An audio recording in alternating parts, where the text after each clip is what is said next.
திருப்பூரில் செங்கல் ஏற்றி வந்த லாரி சாலையின் பள்ளத்தில் சிக்கிக் கொண்ட விபத்தால் சிறிது நேரம் போக்குவரத்து பாதிப்பு ஏற்பட்டது. திண்டுக்கல் மாவட்டத்திலிருந்து திருப்பூர் கருவம்பாளையம் பகுதிக்கு கொண்டு செல்வதற்காக செங்கல் ஏற்றி வந்த சரக்கு லாரியானது இன்று காலை திருப்பூர் தாராபுரம் சாலையில் லாரி வந்து கொண்டிருந்தபோது எதிர்பாராத விதமாக சாலையில் உள்ள பள்ளத்தில் லாரியின் டயரானது சிக்கிக் கொண்டது.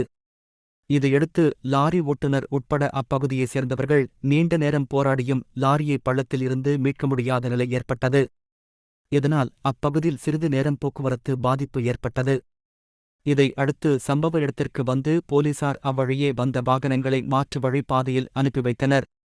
இதனிடையே லாரிகள் அதிகமாக எடை காரணமாக தற்போது கிரேன் உதவியுடன் லாரியை அப்புறப்படுத்தும் முயற்சியில் போலீசார் ஈடுபட்டுள்ளனர்.